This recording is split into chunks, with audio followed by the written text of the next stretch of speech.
Assalamualaikum warahmatullahi wabarakatuh. Perkenalkan, nama saya Siti Evita Fatikasari, NIM 1119149 dari Hukum Keluarga Islam kelas D. Dalam video kali ini saya akan menjelaskan mengenai materi pedoman dan kode etik perilaku hakim dalam mata kuliah Sejarah Peradilan Islam yang diampu oleh Ibu Uswatun Hasanah. Salah satu upaya membenahi lembaga peradilan adalah memfokuskan terhadap kinerja dan perilaku hakim, yang selama ini diakui sebagai ujung tombak dalam penegakan hukum dan keadilan.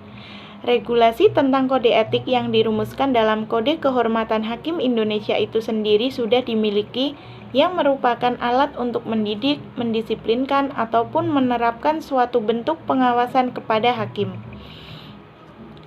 Kode etik hakim itu tercermin dalam lambang jabatan hakim yang disahkan melalui Surat Keputusan Ketua Mahkamah Agung Republik Indonesia Nomor 24 KMA 1984 tanggal 2 Desember 1984. Lambang jabatan tersebut menggambarkan sifat-sifat yang harus dimiliki seorang hakim, yang menurut Purwoto S. Ganda Subrata diambil dari Pepakem Cirebon yang dipublikasikan menjadi Panca Dharma Hakim. Di dalam pedoman perilaku hakim yang dikeluarkan Mahkamah Agung terdapat sejumlah pilar yang merupakan penjabaran dari 10 prinsip pedoman perilaku hakim, yang meliputi kewajiban-kewajiban untuk 1.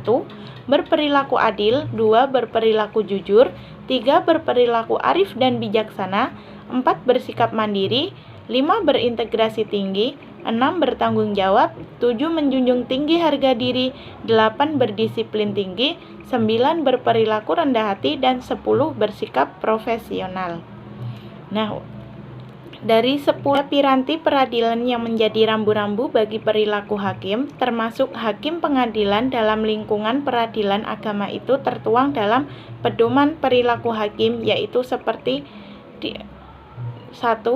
Berperilaku adil. Seorang hakim harus memiliki perilaku adil, yang mana adil pada hakikatnya mengandung arti menempatkan sesuatu pada tempatnya atau wadu syai'in fi mahalli, dan memberikan sesuatu yang menjadi haknya, yang didasarkan pada suatu prinsip bahwa semua orang sama kedudukannya di depan hukum. Tuntutan yang paling mendasar dari keadilan adalah memberikan perlakuan dan memberi kesempatan yang sama terhadap setiap orang. Karena itu, seorang yang melakukan tugas atau profesi di bidang peradilan yang memikul tanggung jawab menegakkan hukum yang adil dan benar harus selalu berlaku adil dengan tidak membeda-bedakan orang. Kemudian pembahasan yang kedua yaitu sikap yang kedua yaitu berperilaku jujur. Kejujuran pada hakikatnya bermakna dapat dan berani menyatakan bahwa yang benar adalah benar dan yang salah adalah salah. Kejujuran mendorong terbentuknya pribadi yang kuat dan membangkitkan keadaan dan hakikat yang hak dan yang batil. Dengan demikian akan terwujud sikap pribadi yang tidak berpihak terhadap setiap orang, baik dalam persidangan maupun di luar persidangan. Untuk yang ketiga yaitu seorang hakim harus memiliki sikap berperilaku arif dan bijaksana. Arif dan bijaksana pada hakikatnya bermakna mampu bertindak sesuai norma-norma yang hidup dalam masyarakat, atau memiliki kemampuan ta'akuli dan ta'abudi, baik norma-norma hukum, norma-norma keagamaan, kebiasaan, maupun kesusilaan, dengan memperhatikan situasi dan kondisi pada saat itu, serta mampu memperhitungkan akibat dari tindakannya tersebut. Perilaku yang arif dan bijaksana mendorong terbentuknya pribadi yang berwawasan luas, mempunyai tenggang rasa yang tinggi, bersikap hati-hati, sabar, dan santun. Karena itu, dalam konteks tertentu, perilaku hakim harus dibatasi.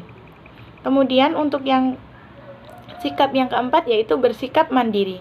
Mandiri pada hakikatnya bermakna mampu bertindak sendiri tanpa bantuan pihak lain, bebas dari campur tangan siapapun dan bebas dari pengaruh apapun. Sikap mandiri mendorong terbentuknya perilaku hakim yang tangguh, berpegang teguh pada prinsip dan keyakinan atas kebenaran sesuai ketentuan moral dan ketentuan hukum yang berlaku.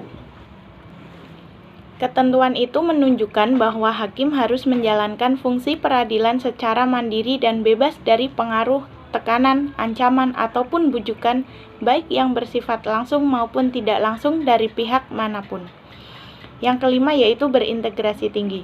Seorang hakim harus memiliki sikap yang berintegrasi tinggi yang mana pada hakikatnya bermakna mempunyai kepribadian utuh, tidak tergoyahkan, yang terwujud pada sikap setia dan berpegang teguh pada nilai-nilai atau norma-norma yang berlaku dalam melaksanakan tugas.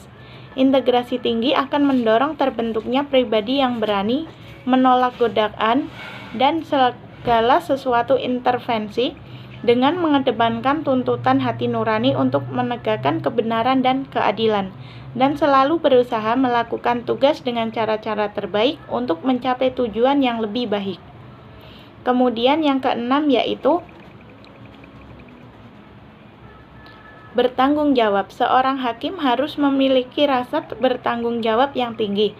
Nah, pada bertanggung jawab pada hakikatnya bermakna kesediaan dan keberanian untuk melaksanakan semua tugas dan wewenang sebaik mungkin serta bersedia menanggung segala akibat atas pelaksanaan tugas dan wewenangnya tersebut. Rasa tanggung jawab akan mendorong terbentuknya pribadi yang mampu menegakkan kebenaran dan keadilan, penuh pengabdian, serta tidak menyalahgunakan profesi yang diamanatkan. Harga diri pada hakikatnya bermakna bahwa pada diri manusia melekat martabat dan kehormatan yang harus dipertahankan dan dijunjung tinggi. Prinsip menjunjung tinggi harga diri, khususnya hakim, akan mendorong dan membentuk pribadi yang kuat dan tangguh, sehingga terbentuk pribadi yang senantiasa menjaga kehormatan dan martabatnya sebagai aparatur peradilan. Kemudian yang kedelapan yaitu berdisiplin tinggi. Disiplin pada hakikatnya bermakna ketaatan pada norma dan kaidah yang diyakini sebagai panggilan luhur untuk mengemban amanah serta kepercayaan masyarakat pencari keadilan. Disiplin tinggi akan mendorong terbentuknya pribadi yang tertib dalam melaksanakan tugas, ikhlas dalam pengabdian, dan berusaha menjadi teladan. Untuk itu, hakim memiliki kewajiban diantaranya yaitu hakim wajib mengetahui dan mendalami serta melaksanakan tugas pokok sesuai undang-undang. Kemudian pilar yang ke-9 yaitu berperilaku rendah hati. Rendah hati pada hakikatnya bermakna kesadaran atas keterbatasan tiap bentuk kemampuan diri, jauh dari kesempurnaan dan terhindar dari setiap bentuk keangkuhan. Rendah hati akan mendorong terbentuknya sikap realistis, mau membuka diri untuk terus belajar, menghargai pendapat orang lain, menumbuh kembangkan sikap tenggang rasa, serta mewujudkan kesederhanaan, penuh rasa syukur dan ikhlas di dalam mengemban tugas. Kemudian yang terakhir yaitu bersikap profesional. Profesional pada hakikatnya bermaksud suatu sikap moral yang dilandasi oleh tekad untuk melaksanakan pekerjaan yang dipilihnya dengan kesungguhan, yang didukung oleh keahlian atas dasar pengetahuan, keterampilan, dan wawasan luas. Sikap profesional ini akan mendorong terbentuknya pribadi yang senantiasa menjaga dan mempertahankan mutu pekerjaan serta berusaha untuk meningkatkan pengetahuan dan kinerja, sehingga tercapai setinggi-tingginya mutu hasil pekerjaan yang efektif dan efisien. Untuk itu, maka seorang hakim harus senantiasa berusaha meningkatkan pengetahuan dan keterampilan terutama dalam hal bekerja sama dengan aparatur pengadilan. Cukup sekian. Wassalamualaikum warahmatullahi wabarakatuh.